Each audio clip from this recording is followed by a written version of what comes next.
What's up, everybody? Hanging out at twitch.tv/Lawler, and figured we would discuss some crazy off-season roster changes that are already beginning. Eventually, I will update my roster doc for this, but probably won't be till next season just because we're kind of at the tail end. The teams that are making the big events are staying together because they have to. The big thing that you guys may not know while this video is going on, most people are expecting European RLCS to be going on. It is not. DreamHack Dallas CRL World Champions, Collegiate Rocket League with both NA and EU teams is going on right now. So there is no European stuff right now. So I figured let's talk rosters while that stuff is kind of at a standstill. We've got a couple NA and a couple EU teams that have split. We're going to talk about where they're at, what they're doing, and future plans. So we've got a couple tweets to look forward to keep you guys up to date. These are between teams that are kind of not in the running anymore, so maybe the lesser known. Some team we only saw once the entire season in the main event. So switching over to the other screen, we're going to start first and foremost with Pittsburgh Knights, who has actually had some pretty solid results recently. They made the last two regional main events. If you guys remember their run against, I think it was G2 that brought them to 5, and G2 almost got knocked out in that first round because of them. PK has been putting up a pretty good fight, but despite that, Sosa, their captain, who they decided to kind of build the team around, has put out a tweet saying that they're looking for a third with Cheese under Knights. Going to grind all off season and start next season strong. DM if you'd like a tryout and you're ready to work. And that's kind of the cool thing, is you are already seeing the involvement of like, yo, hard work begins now, which is kind of needed. I've always felt that Knights is kind of after picking up the Peeps, and then the Peeps disbanded, they've kind of just been really struggling to find their team, if I'm being 100%. The player who is no longer with them is J-Russ. I've heard many a reason as to why that is the case.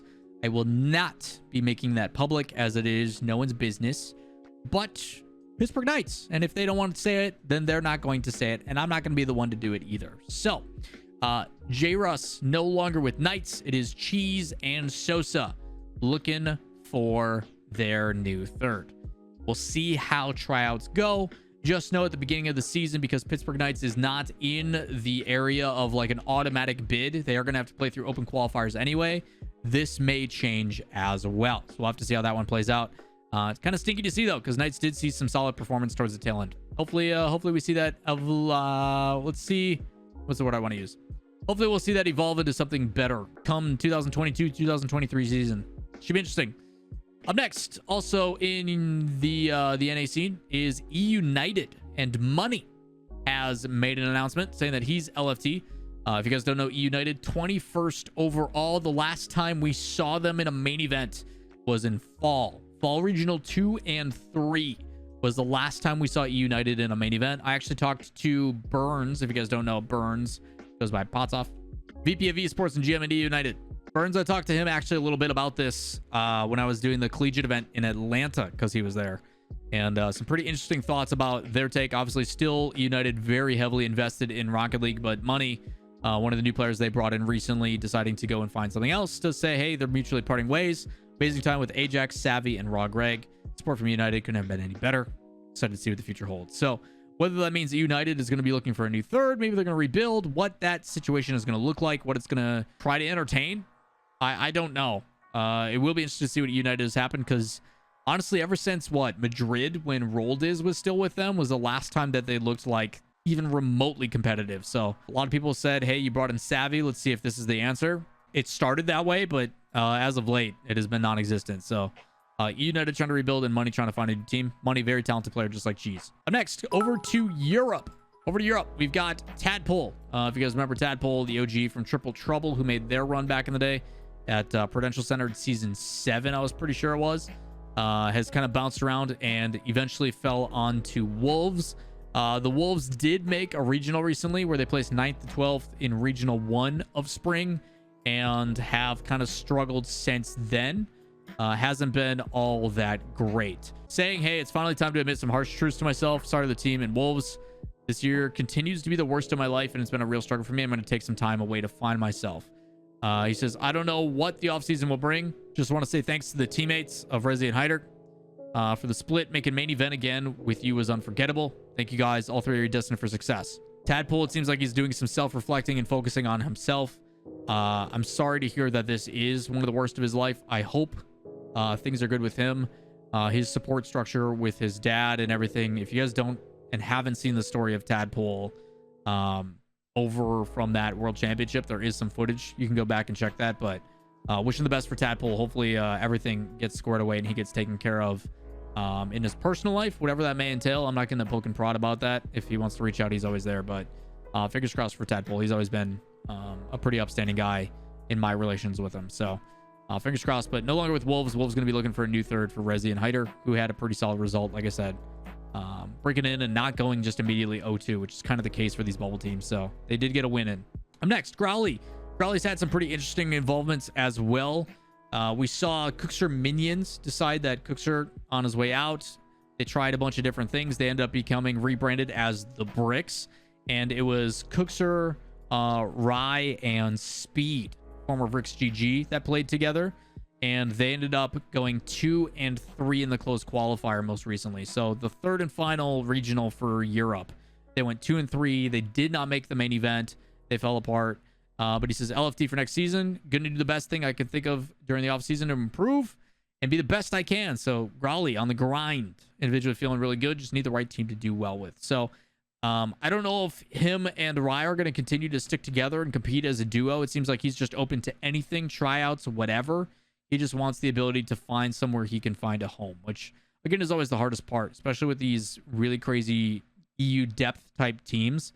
Finding a place where you can just build upon something with structural integrity and the ability to have support system in place is all you really want. So curious to see on what's going to happen. Obviously, the frustrating thing is you did see Cookser Minions slowly start to see better and better results, eventually to the point where they did make the main event and didn't go 0-2. They made every main event and went 0-2, 0-2. And then the last one, they finally got a win and started trending in the right direction. And that's when they decided to split. So really unfortunate to see, but we'll see what happens with Growli.